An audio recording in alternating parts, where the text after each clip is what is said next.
2006 সালের ফুটবল বিশ্বকাপ।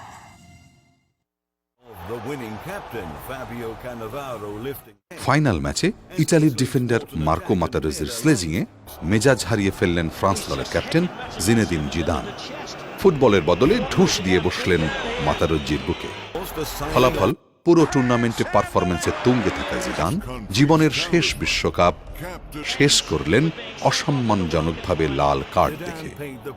ফ্রান্স হারালো বহুল প্রত্যাশিত বিশ্বকাপ, আর জিদান হারালেন দেশকে দ্বিতীয়বারের মতো কাপ জেতানোর বিরল সৌভাগ্য।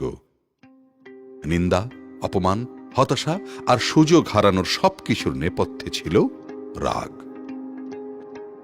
একটু চিন্তা করলেই দেখবেন আপনিও হয়তো জীবনে বহুবার বহুভাবেই হেরেছেন শুধু রাগকে নিয়ন্ত্রণে রাখতে না পারায়। কিন্তু রেগে গেলে মানুষ হেরে যায় কেন? এর মনোদৈহিক ব্যাখ্যা কি?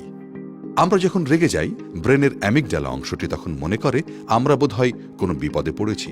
সে তখন ব্রেনের হাইপোথ্যালামাসকে জানান দেয় যে এই বিপদের জন্য তৈরি হতে হবে। হাইপোথ্যালামাস জানান দেয় পিটুইটারি গ্ল্যান্ডকে যেন সেখান থেকে কর্টিসল, অ্যাড্রিনালিন, নরএপিনেফ্রাইন ইত্যাদি হরমোনগুলো নিঃসরণ হয়, যা দিয়ে এই বিপদ বা স্ট্রেসকে মোকাবেলা করা যাবে। ফলে শরীরে তৈরি হয় একটা টান টান অবস্থা, রক্তচাপ বেড়ে যায়, হৃদস্পন্দন দ্রুত হয়, হাত ও পায়ের পেশিতে অনুভূত হয় বাড়তি সক্রিয়তা। রাগী মানুষ কেন কথা শোনার আগেই হাত চালিয়ে দেন? এটা তার একটা ব্যাখ্যা। পারস্যের বীর রুস্তম আর সোহরাব সম্পর্কে দুজন পিতা পুত্র। সোহরাব জানতেন তার বাবা বিখ্যাত বীর রুস্তম, কিন্তু চেহারাই চিনতেন না। আর রুস্তম তো কখনো জানতেই পারেননি যে তরুণ বীর সোহরাবের বিরুদ্ধে তিনি অভিযানে বেরিয়েছেন সে আসলে তারই ঔরস জাত পুত্র। সোহরাব একবার দূত পাঠিয়ে জানানোর উদ্যোগ নিয়েছিলেন বটে, কিন্তু দূতের মুখে সোহরাব নামটি শুনেই আর কিছু বলার সুযোগ না দিয়েই তাকে হত্যা করেছিলেন উত্তেজিত রুস্তম। দুজনের মধ্যে শুরু হলো মল্লযুদ্ধ। সোহরাব রুস্তম কেউ কাউকে চেনেন না।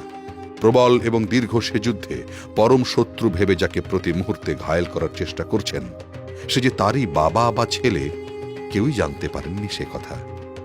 এরই মধ্যে বীর নীতি লঙ্ঘন করে মল্লযুদ্ধের ভেতরেই সোহরাবকে ছুরিকাঘাত করলেন রুস্তম। মৃত্যুর কোলে ঢলে পড়ার আগে সোহরাব বলে গেলেন তার শেষ কথা, তুমি জানো আমি কার ছেলে? মহাবীর রুস্তম।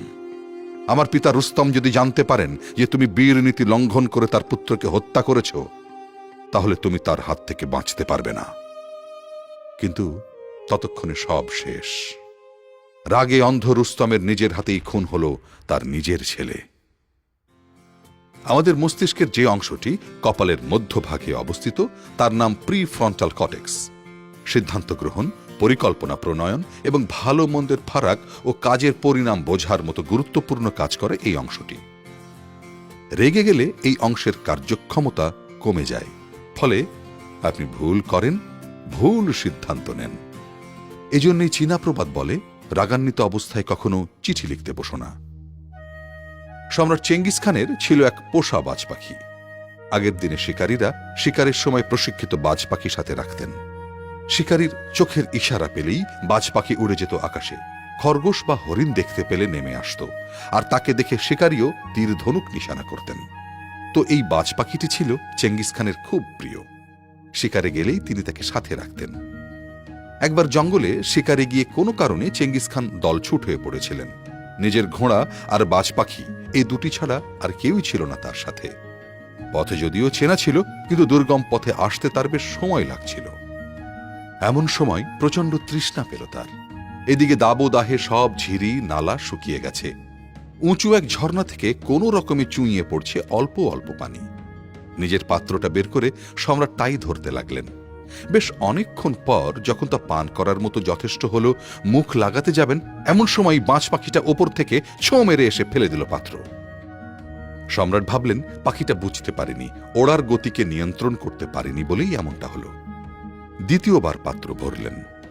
দ্বিতীয়বারও একই ব্যাপার, বাজ পাখি ঝাঁপটা দিয়ে ফেলে দিল পাত্র। তৃতীয়বারও যখন একই ব্যাপার ঘটল, সম্রাট তখন খুবই ক্রুদ্ধ হলেন। এরপর তিনি তরবারি বের করেই রাখলেন যে এবার যদি বাজ পাখি আসে তাহলে এক কোপে তার কল্লা কেটে ফেলবেন। হলও তাই।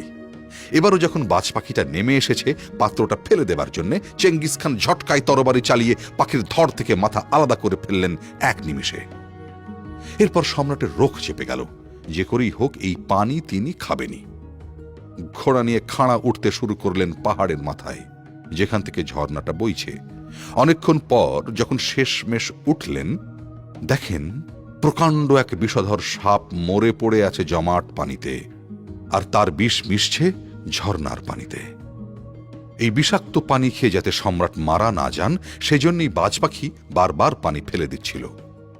অনুশোচনায় জর্জরিত সম্রাট নিজেকে বলতে লাগলেন, আজ শিখলাম রাগের মাথায় কখনো কোনো সিদ্ধান্ত নিতে নেই।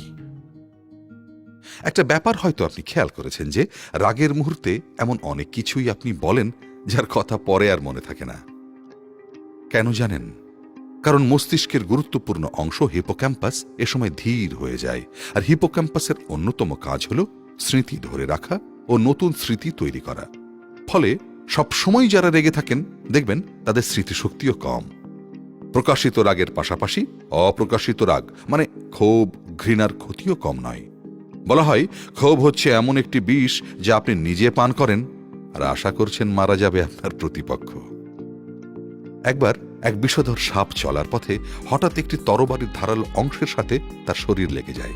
ব্যথা বোধে কুঁকড়ে ওঠে সে। ক্ষেপে গিয়ে তরবারিকে আঘাত করতে গেল, আবারও ব্যথা পেল, খানিকটা কেটেও গেল। এরপর সে আরও ক্ষেপে গিয়ে তরবারিটাকেই শত্রু মনে করে তা পেঁচিয়ে ধরতে গেল, আর অমনি তরবারির ধারালো আঘাতে খণ্ড বিখণ্ড হয়ে গেল তার দেহ। অর্থাৎ রাগ বা ক্ষোভ এটা অন্যের চেয়ে আপনার ক্ষতিই বেশি করে, সম্পর্কে তৈরি করে স্থায়ী ক্ষত, সুযোগ নষ্ট হয়, জীবনে আসে রোগ, শোক, হতাশা, ব্যর্থতা, আর জীবন যুদ্ধের প্রতিটি ক্ষেত্রেই হেরে যেতে থাকেন আপনি।